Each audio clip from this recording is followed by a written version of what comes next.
Kesimpulan dan refleksi pemikiran Ki Hajar Dewantara oleh saya Lalu Sudirman, SPD, calon guru penggerak Kabupaten Lombok Tengah.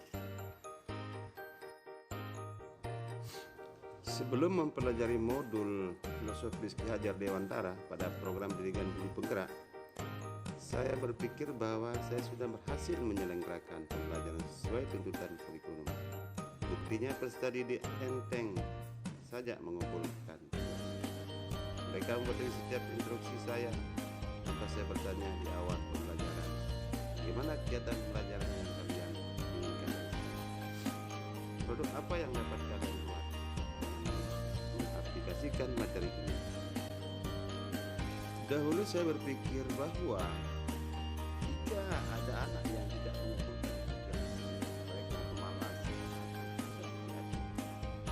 Saya sering mengeluh, mengapa mereka lambat sekali ya dalam mengerjakan soal IPA atau IPS misalnya, padahal soal itu sangat mudah.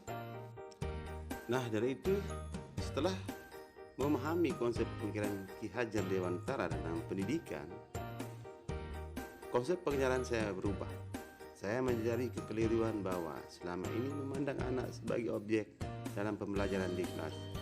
Harusnya merekalah subjek pembelajaran. Merekalah pemegang kendali pembelajaran.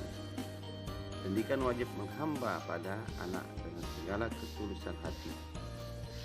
Anak bukanlah kertas kosong, melainkan samar-samar. Telah berisi tulisan dan pendidikan, bertugas menebalkannya.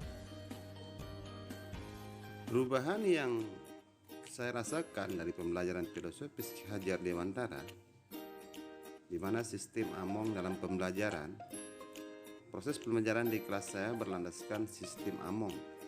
Pembelajaran yang dilakukan di kelas bertujuan untuk mendidik anak sebagai subjek bukan objek.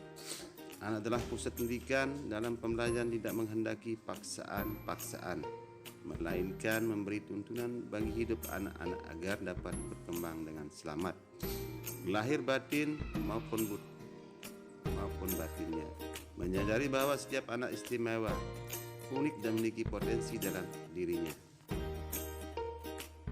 Dalam pembelajaran pada saat ini, yaitu Merdeka Belajar, dalam sistem Among, anak didik di sekolah sesuai dengan bakat dan minat. Pendidik sebagai Huri Handayani berperan dalam menuntun, mengasuh, membimbing anak sesuai kodratnya agar jiwanya merdeka, lahir dan batin. Guru memberikan kebebasan pada anak dalam memilih gaya belajar yang sesuai yang mereka sukai, dan yang tadinya hanya menuntut instruksi perubahan saja. Dalam kodrat alamiah anak, banyak menyukai permainan dolanan seperti di sini. Pengajaran dilakukan di sekolah diselipi dengan mengikuti kodrat alamiah anak, yaitu anak-anak menyukai permainan yang menyenangkan. Jadi, pembelajaran harus diselipi dengan dolanan. Anak sesuai dengan budaya setempat dan simulasi permainan dalam pembelajaran. Diperlukan integrasi budaya lokal dalam pembelajaran. Kita lihat dari trilogi pendidikan atau filosofis Ki Hajar Dewantara, di mana semboyan yang telah diberikan di sana. Ingarsa sung telada, artinya pendidik berada di depan, memberi teladan kepada anak didiknya. Madya Mangun Karsa, artinya pendidik berada di tengah, mampu membangkitkan semangat anak didiknya. Huri Handayani, artinya pendidik berada di belakang, mengikuti dan mengarahkan anak didik agar berani berjalan di depan dan sanggup bertanggung jawab. Pembentukan karakter peserta didik, budi pekerti atau watak. Atau karakter merupakan perpaduan antara gerak pikiran, perasaan, dan kehendak atau kemampuan sehingga menimbulkan tenaga.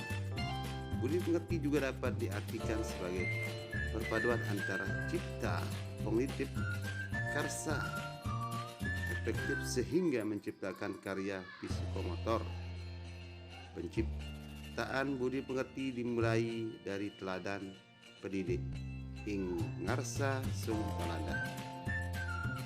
sesuai dengan profil belajar Pancasila, di mana beriman bertakwa kepada Tuhan Yang Maha Esa dan berakhlak mulia, kreatif, beraneka global, bergotong royong, bernalar kritis, dan mandiri. Tujuan utama Merdeka Belajar: pelajar Indonesia merupakan pelajar sepanjang hayat yang memiliki kompetensi global dan berperilaku sesuai dengan nilai-nilai Pancasila. Cara mengajar dan mendidik menggunakan semboyan Wuri Handa ini artinya membimbing anak dengan penuh kecintaan dan mendahulukan kepentingan anak dengan menggunakan dasar kekeluargaan. Dalam metode Among, hubungan antara murid dan guru sangat erat. Hal yang bisa saya terapkan di kelas agar mencerminkan pemikiran Ki Hajar Dewantara yaitu melakukan diagnosis non-kognitif awal tentang gaya belajar, model pembelajaran yang diinginkan anak, penugasan yang diinginkan yang dilakukan. Menyadari tiap anak memiliki keunikan, walaupun beberapa anak tidak memiliki ketertarikan akan suatu mata pelajaran, pasti dalam dirinya ada keistimewaan. Gali potensi tersebut dalam kegiatan ekstrakurikuler.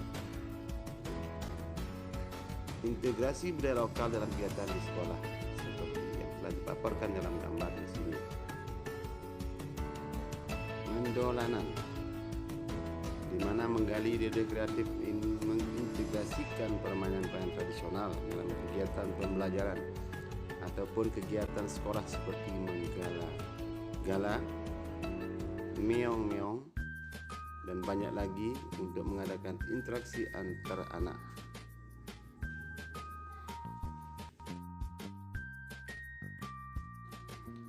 Tentu sekali untuk mewujudkan pendidikan berdasarkan sistem Among, saya memerlukan berbagai dukungan dari segenap pihak. Hal ini sesuai dengan pusat pendidikan, yaitu dukungan dari keluarga, peserta didik, pihak sekolah, dan juga tidak terlepas dari dukungan masyarakat yang ada di sini. Demikian kesimpulan dan refleksi dari filosofis Ki Hajar Dewantara. Sekian dari saya, semoga bermanfaat. Salam guru penggerak Merdeka Belajar. Assalamualaikum warahmatullahi wabarakatuh.